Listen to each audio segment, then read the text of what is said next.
The reading of the Word today comes from the Epistle of James, chapter 3, verses 1 through 12. James is speaking here about the power of our words and recommends to us ways in which we should speak to one another.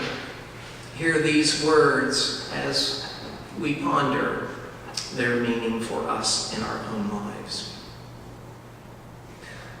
Not many of you should become teachers, my brothers and sisters. For as you know that we who teach will be judged with greater strictness. For all of us make many mistakes. Anyone who makes no mistakes in speaking is perfect, able to keep the whole body in check with a bridle. If we put bits into the mouths of horses to make them obey us, we guide their whole bodies. Or look at ships. Though they are so large that it takes strong winds to drive them, yet they are guided by a very small rudder wherever the will of the pilot directs. So also the tongue is a small member, yet it boasts of great exploits. How great a forest is set ablaze by a small fire. And the tongue is a fire. The tongue is placed among our members as a world of iniquity. It stains the whole body, sets on fire the cycle of nature, and is itself set on fire by Gehenna. For every species of beast and bird, of reptile and sea creature can be tamed and has been tamed by the human species. But no one can tame the tongue, a restless evil full of deadly poison. With our tongues we bless the Lord and Father, and with it we curse those who are made in the likeness of God. From the same mouth come blessing and cursing. My brothers and sisters, this ought not to be so. Does a spring pour forth from the same opening both fresh and brackish water? Can a fig tree, my brothers and sisters, yield olives, or a grapevine figs? No more can salt water yield fresh. May God add God's blessing to our understanding of these words for us today.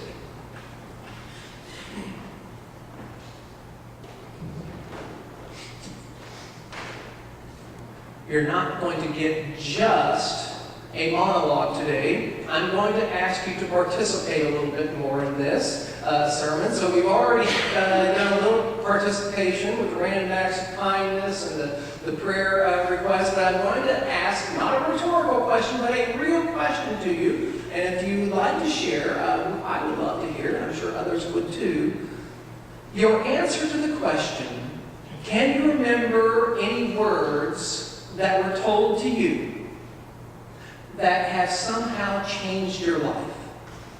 Can you remember anyone who has said anything to you, words in which changed your perspective, your sense of who you are, the sense of how you look at the world? And are you willing to share those with us? Anyone? I had a feeling that it might take me to say something first. So I've got a couple in mind. And the first comes from my mother. I'm sure you all could probably do the same. But my mother let me know, and I had no doubt of it, growing up or even as an adult, that I am loved. She told me on a regular basis that I was. Now, my dad was not as forthcoming in his words, and he did show me his love through some actions and such like that, and paying attention. But when I was at least growing up, now he does say it now with a great regularity, which I'm really thankful for. But when I was growing up, he was kind of in that tradition of not saying that he loved us boys, my brother and I, because that was the way he was growing up. But my mother made sure that I knew and that my brother knew that not only she loved me, but Dad did too. And that, I can still remember her saying that. Words etched on my heart because she reminded me not just once, but many times. And I'm so thankful for that love and for her telling me that my brother and I were both loved. Anyone else like to share words that affected or changed in some way?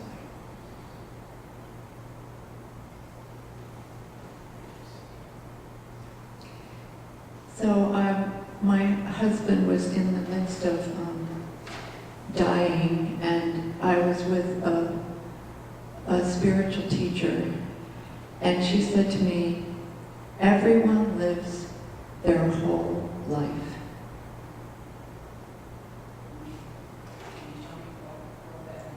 So what it meant to me was that it's not like we're guaranteed to live to a certain age or in a certain way, but this miracle of life we experience until we're 2 or until we're whatever, and that it was natural.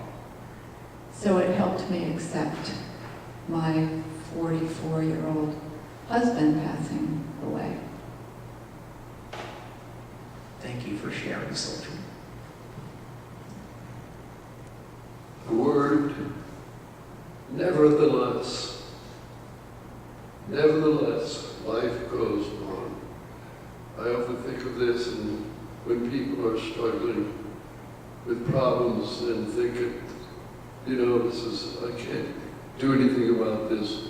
I can't get rid of it. I can't get away from it. And it helps me to think about, nevertheless, life goes on. And related to that is to get up every morning and be glad that the sun is there.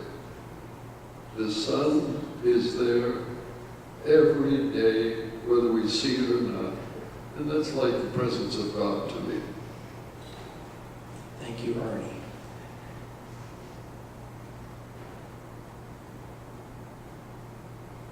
Anybody in the choir out there? Yes.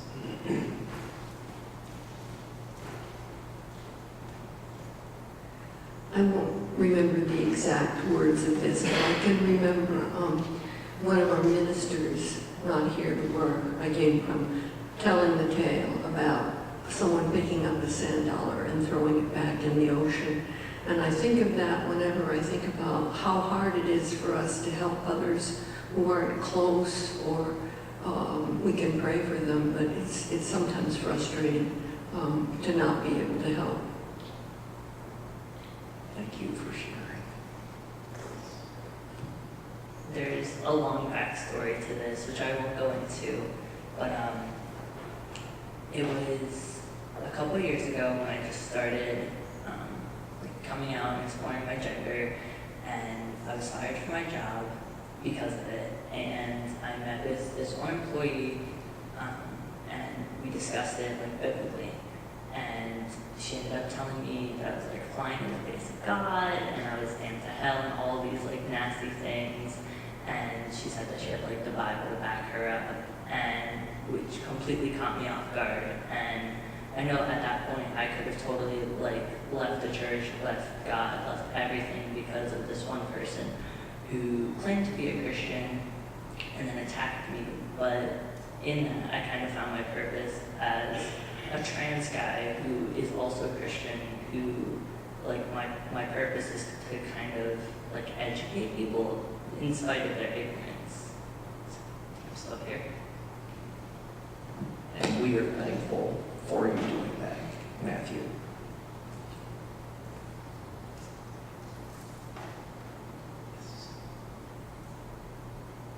My mother said at the dining room table to us 4 boys, keep your elbows off the table.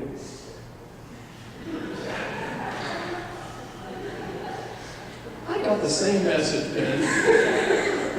And I think from the laughter, everybody else here did as well.